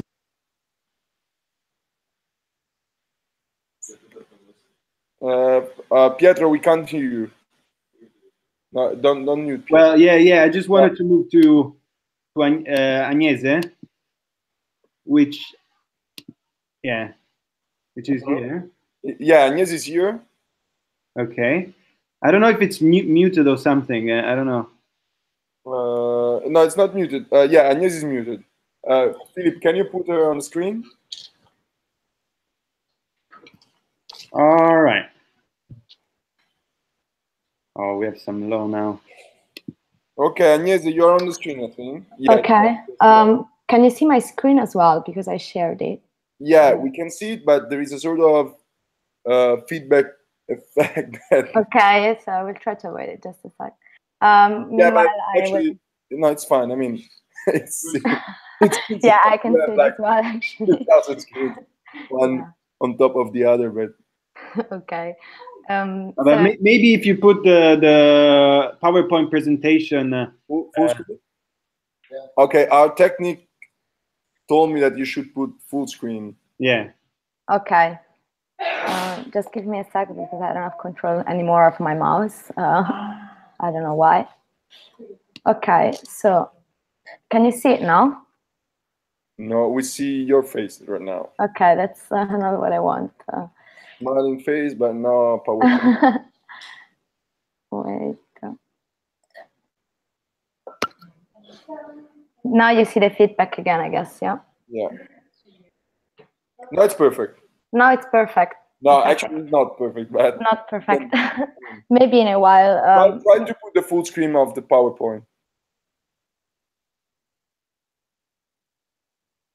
Yeah, now it's perfect. Okay, cool. So before, a few words about myself. I am actually not a scientist, so I have nothing to do directly with what I've been hearing in the last months with you. But I found your purpose very, very interesting for what I do, because I I'm working in the legal sector, and more in particular in the IP, so intellectual property department, and we did a lot with copyright. And I think there is lots of connection between the topic of collective intelligence and artificial intelligence, which is an issue, of course, mostly interesting from a scientific point of view, but also from a legal point of view. There is lots of research going on in institutions and, of course, academics to provide a legal framework for artificial intelligence. So I'm starting my presentation. I will go through some core copyright aspects which apply to artificial intelligence. And before this, I need to start with an assumption. And my assumption, so yeah, before I just give you my summary, so I will go, we start with my assumption, which basically tries to recognize an artificial intelligence machine as a tool for collective intelligence decision making. Afterwards, I will go through some copyright law historical hints in order to give you some ideas of which could be the perspective of this legal framework, which is going to be actuated in the next years in all over the world. So where the copyright framework comes from, in order to make some proper expectations of what will happen in relation to artificial intelligence. After that, I will deal with the topic of authorship for AI machines, and then two very core topics, which are actually the reason why there is such a struggle in order to agree a legal framework, which are economic rights and moral rights. And finally, the responsibility to third-party claimant in the use of an intellectual work created by an AI machine. And I will just leave the last point to when we are right there. So this preliminary assumption, what started reading an article by Daniel Weld and Christopher Lind from the University of Washington, which who were reflecting on a crowdsourcing machine. Unfortunately, as I told you, I am not a scientist, so probably you can tell me more about this. But what I found out is there is some machines which can collect the answers of people to certain questions, and afterwards try to make certain how do you say, expectations about how probable certain answers can be given, and the next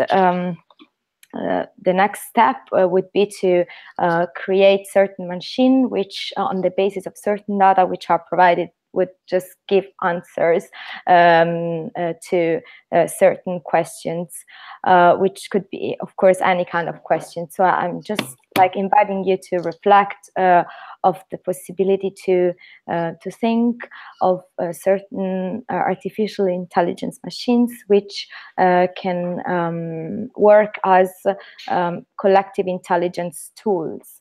If you want to give a comment on my assumption or ask me questions, please do it now, because all I will say afterwards, it will be completely based on this assumption, which is actually I think I call it assumption because I don't want to speak your language, which I don't know, but I think it's quite realistic as an assumption, and it's well connected with the topic I was assigned, which is information power, because when we talk about power, we should talk not only about political power, but also about legal power, which is the the realization of a political debate. And when we arrive to say that some artificial intelligence, some machines equipped with artificial intelligence are able to interpret the desires and the will of the individuals, then we really have to think of how these machines are regulated from a legal point of view in order to tackle this topic, which is the topic of information power, which I know is usually tackled from a sociological point of view more than legal. But then again, when we think of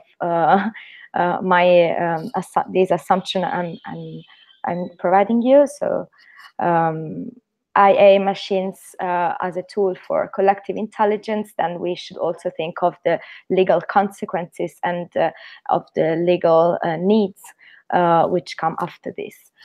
Do you have any question about this, or you want to say something? Hello?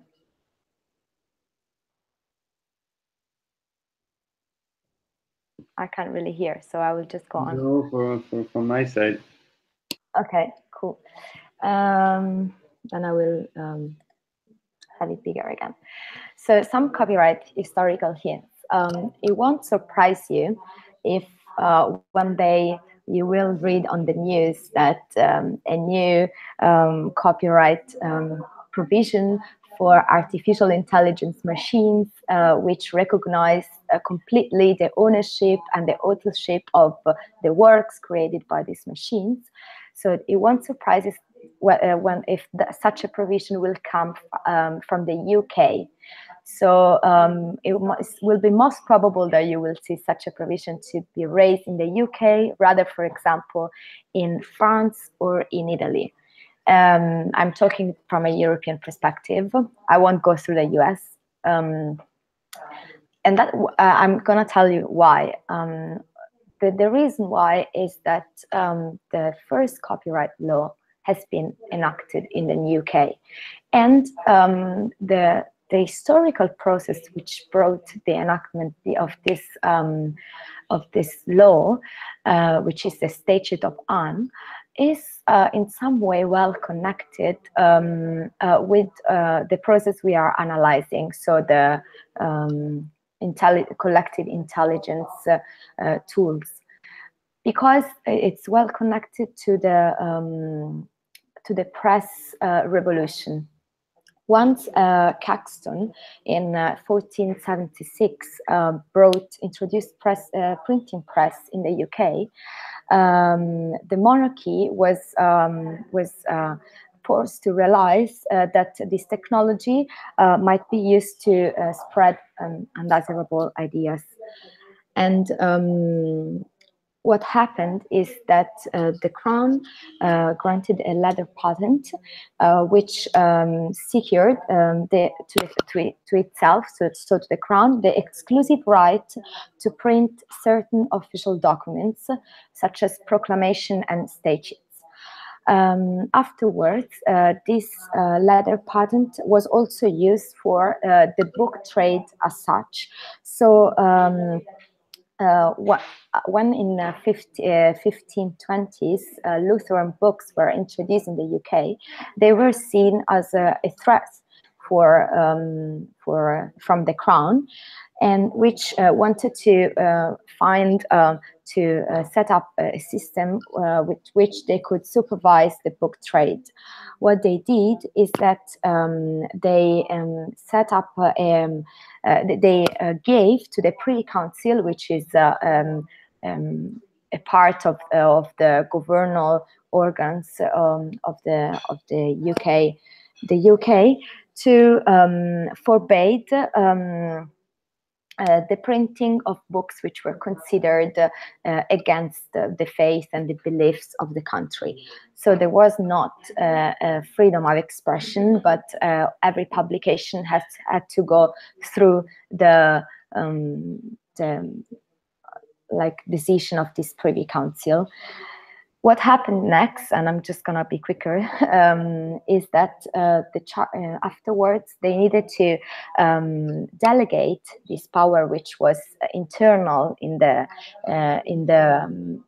organs of the state, so the Privy Council.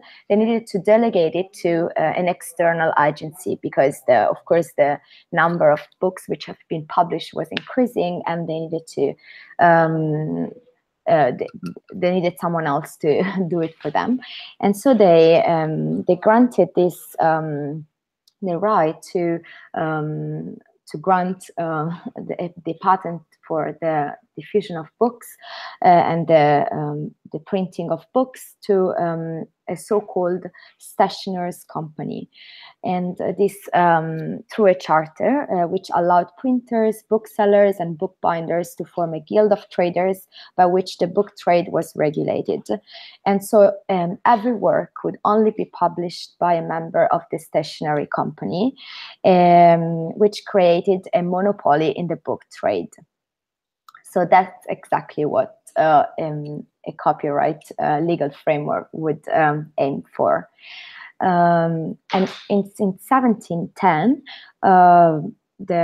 finally the Parliament enacted the Statute of Anne, which is the first statute in the world which recognized the authorship of the actual authors of the works, and so it destroyed the monopoly of the stationers company. And so the primary purpose of this legislation was therefore the protection of authorship, and it allowed anyone to become a copyright owner. So that's what happened in the UK in 1710. And then you have the first international treaty concerning copyright law in 1886. By that time, that was joined by Belgium, France, Germany, Haiti, Italy, Liberia, Spain, Switzerland, Tunisia, and UK. And after nowadays, 175 states are part of this treaty. So some rights, such the right of authorship and paternity on works, are recognized, are granted by this international treaty, which is called Berne Convention. So just to give you a hint on why this is useful to know, is that if we agree on a legal framework on the international level, that means that minimum standard about international in artificial intelligence, that means that minimum standard would apply instantly and harmoniously in all the countries of the signatory states.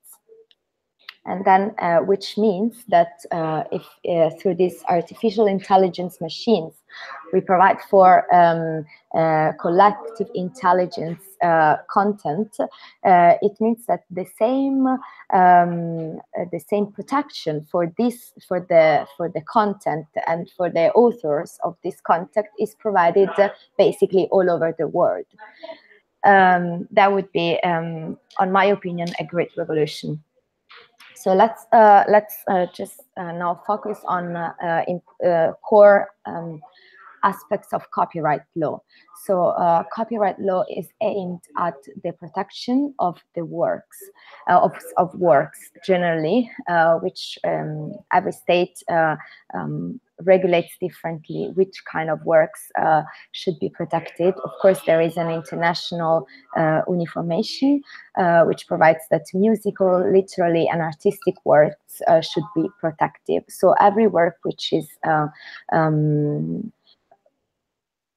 which has a certain expression. So copyright doesn't protect, as you know, ideas, but the expression as such of the ideas, which doesn't mean that it has necessarily to be tangible, like think about musical works or cinematographic works, but it has to be at least an expression of this idea.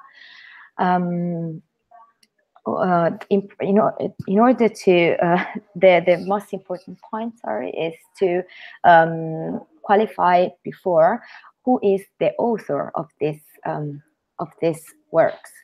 And if we look at the Berne Convention in Article 5, first section, it says that authors shall enjoy, in respect of works for which they are protected under this convention in countries of the Union other than the country of region, the rights which are their respective laws do not now or may hereafter grant to the nationals, as well as the rights specially granted by this convention.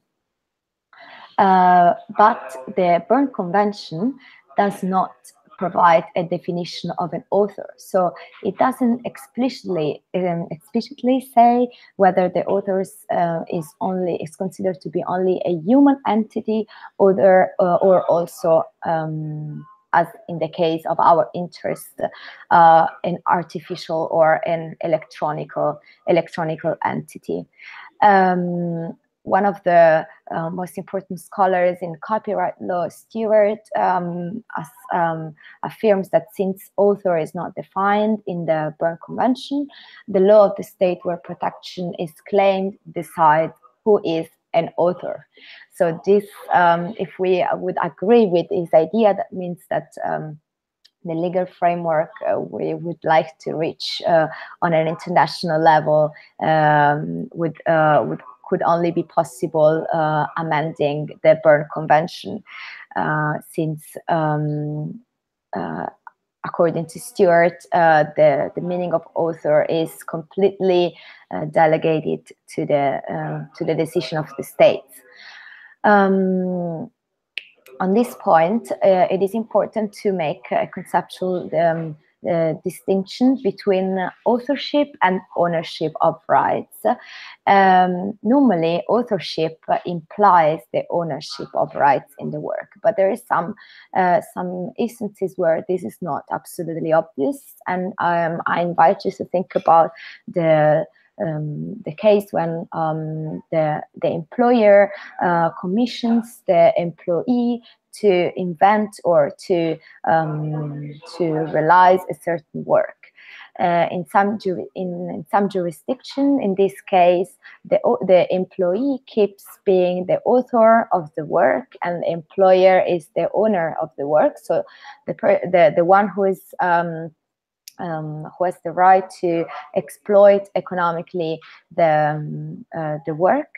And in some other jurisdictions, the employer, which most of the time is a corporation, so a legal entity, is both the owner and the author as well of the work.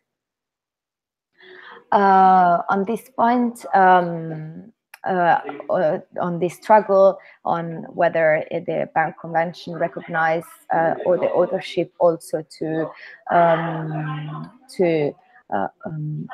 electronic entities, Professor Ricketson, which is one of the other most brilliant scholars in the copyright scene, argued that the Berne Convention reserves authorship to human beings. And this may be implicit in most national laws, but at least some national laws appear to welcome juridical persons as well. And when he makes this reference, he's openly, actually very clearly talking about the UK.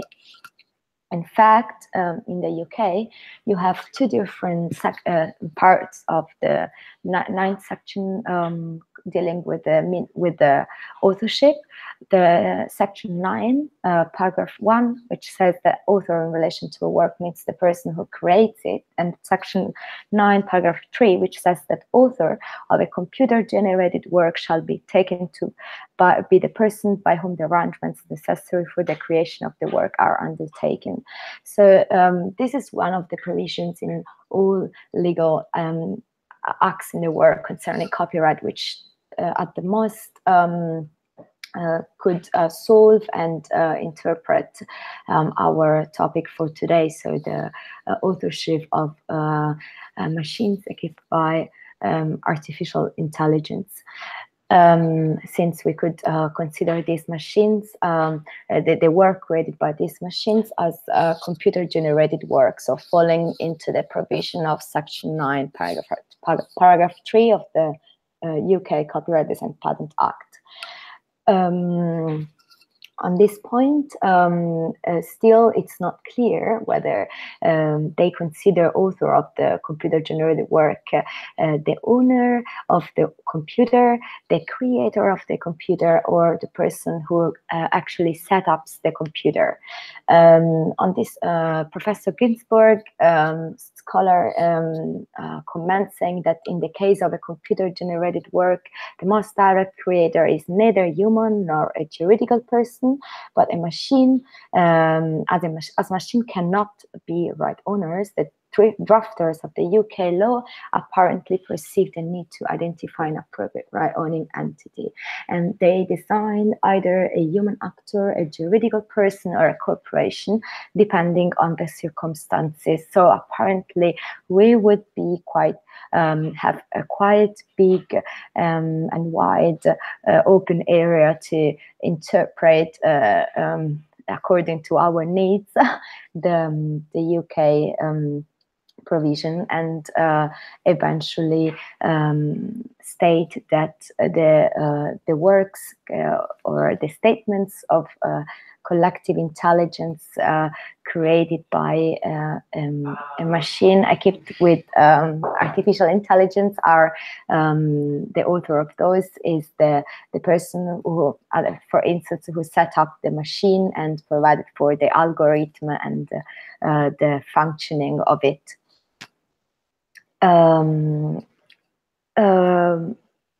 That's now I'm showing you again some other opinions from scholars about the authorship of works produced by computers, and in this case Dryers, something like 20 years ago, was saying that was recognizing the authorship of works of the fact that computers could be able to give rise to works, and that authorship should be recognized to the owner of the computer or to the persons who set up the computer, saying that the computer can be either an instrument to help conceive the work itself and partly design its form, or it could be something thanks to which the output of the machine is in any reasonable way to be attributed to any one of the numerous inputs activities involved. So when you can't really discern from which inputs the work comes out because the system is too complex, then you cannot avoid to recognize that the work is created directly by the computer as such. So if we should provide for a legal framework on this, which is actually what Italy is trying to do right now, and the European Union as well,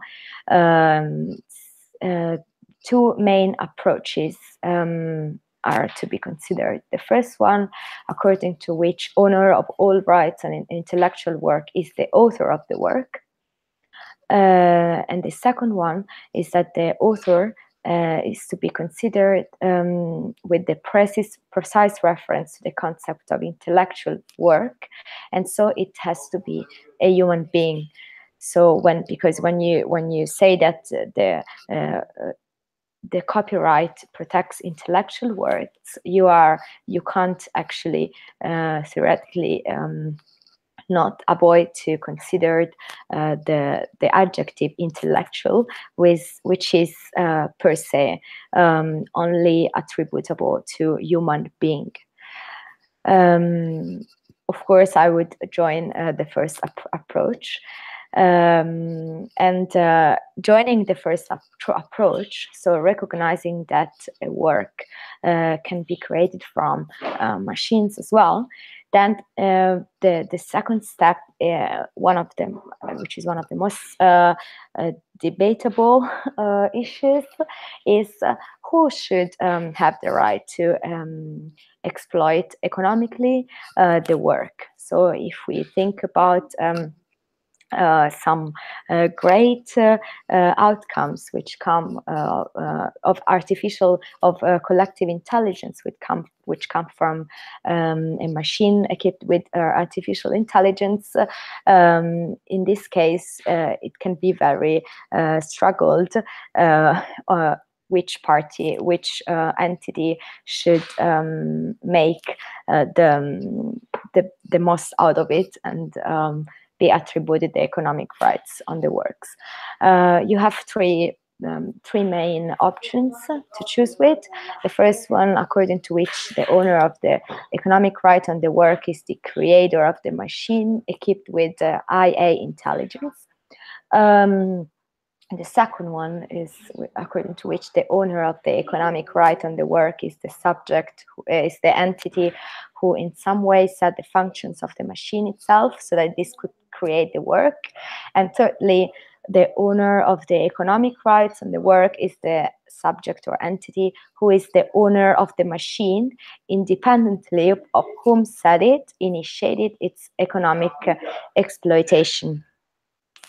I will afterward ask you which option would you suggest if you would sit in the European Parliament tomorrow. Sit in the European Parliament tomorrow, and I'm telling you already that according to my opinion, I would share the second option, since it's the most concrete way of dealing with this. I'm gonna try to explain. Since I said I'm not a scientist, but I can imagine that the fact that you create a machine doesn't mean that you are the person who's responsible for the functioning and the developing of the machine during the years, and to adapt it for new needs and new purposes. Which of course have an economic value. So I think I'm just thinking of myself when I bought my first iPhone, and every time there was a new update of the software, as a consumer, I was really having in front of me a different product, which was of course similar to the one. The support was exactly the same, but the use I could make out of it was changing radically. So this is just an example from my consumer perspective. Of course, you could give me many more examples and hints to also concerning the application of what I'm saying to the collective intelligence topic we are dealing together with. So I think the person who sets up the functions of the machine should be considered the creator of the work. And of course, I don't agree with the third option because that would mean that the economical power is the only one which lets the authorship, which drives the new directions of copyright. What I'm trying to say is that if a corporation has the power to buy a machine, then it appropriates itself of all the rights which are like no in the time no recognition anymore could be given to the people who actually put an effort to with their intellect and with their work to make this work through the machine possible. So I would join the second option. And now of course, economic rights means in copyright law the right to reproduction and reproduction and every economical exploitation of the work. So to license, for instance, a software when it's copyrighted, or to sell it, or to reproduce it or modify it.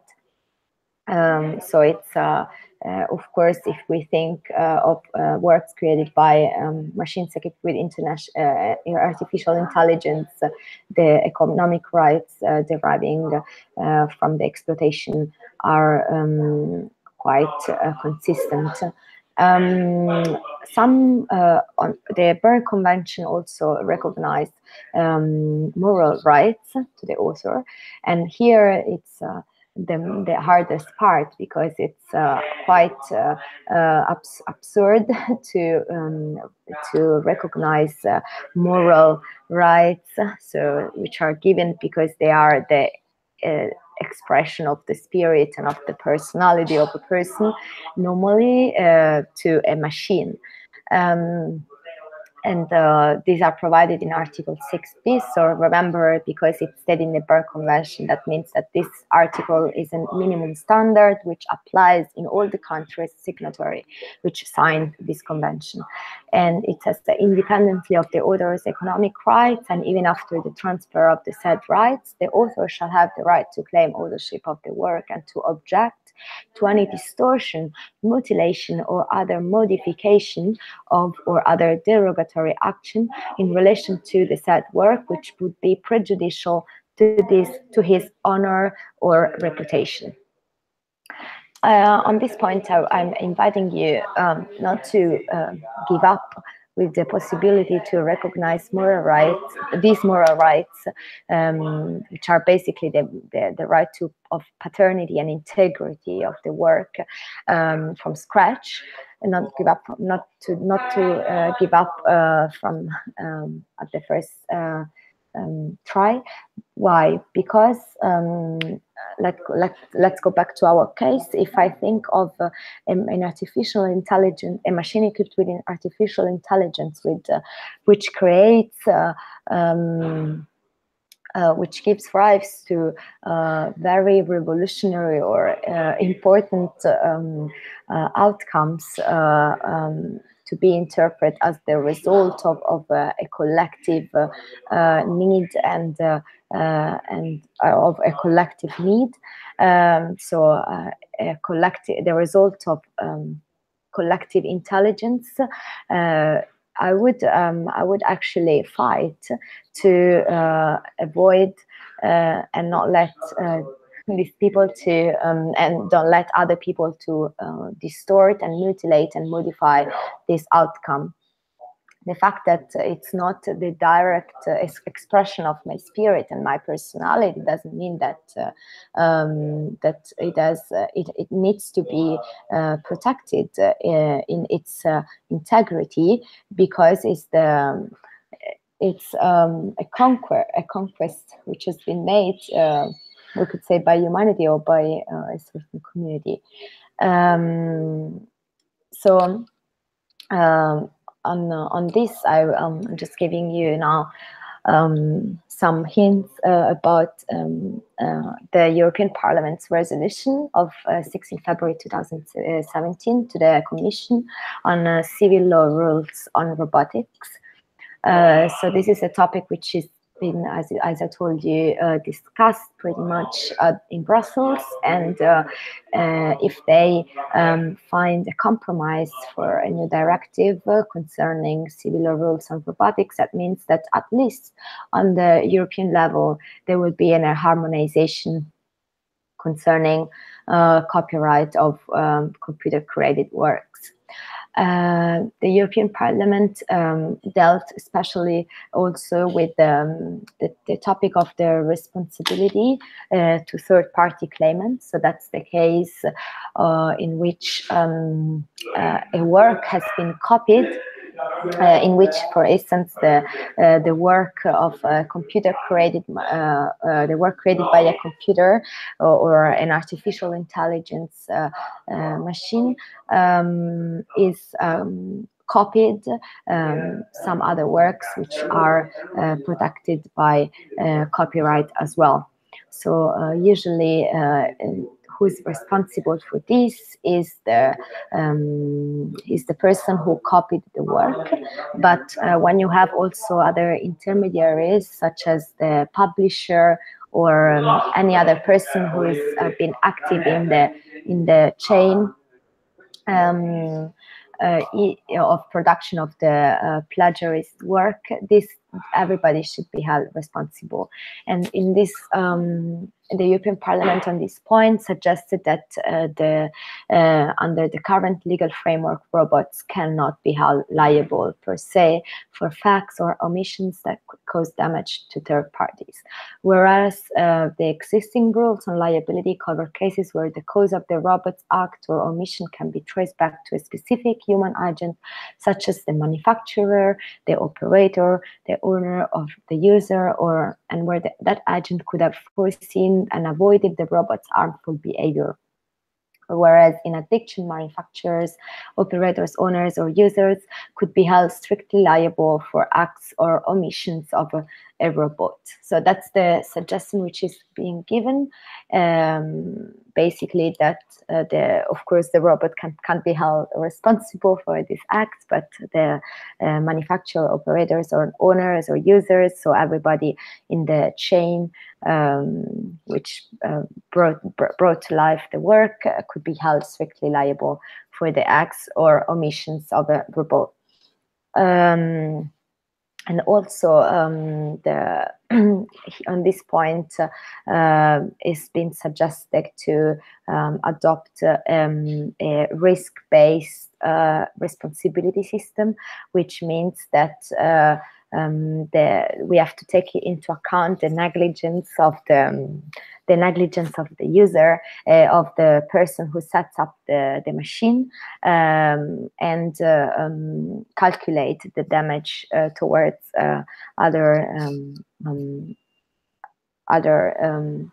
towards third parties. Sorry, not objectively, so not to derive a damage from the responsibility as such, but to consider whether there is a negligence of the person setting up the machine, which is directly connected with the damage claimed by the third party.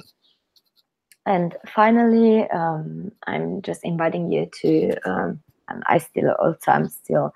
I'm also thinking of it, whether the legitimacy of our collective intelligence, which for now is only relevant on the private basis, so it's something which can be compared to what you would write in a contract. So just to put your will into, like, to express yourself, just a tool of the freedom of expression. But I would think if we would be able to have some machines equipped with artificial intelligence, which interpret the needs and the wills of many people, and give rise to a collective intelligence. Can we try, which is also protected on international basis? So think of an international framework where the work coming of collective intelligence is coming out, is being protected in the same way in every country on the which is signatory of the international treaty. In this case, would you claim for enhanced legitimation of the authors of these works, which would be, in our case, the people who set up the machine equipped with artificial intelligence? And would you give them recognize to these machines some political powers or some some voice, for instance, in the political institutions, in the parliament. So that's the question I'm giving in your hands and putting in your hands. And now I think, yes, that's all. If you have any questions, please feel very free to ask. And I hope I've been clear enough. And I know nobody of you is a legal operator, but I try to make it understandable. Thank you. I have a question. Yes. Do you think that these rules will be, that it will be easy to enforce these rules, these laws, in a world where information and products of human beings are so easily shared and spread all around without any constraint? I think that it's, even if the legislation has developed a pretty strong set of rules, especially in dealing with artistic contents, maybe still not for artificial intelligence products, but probably will reach a point where we'll have quite the same framework both for human contents and machine learning and artificial intelligent contents. I'm more concerned about how we can really enforce these rules, these laws, in a context where information is not easily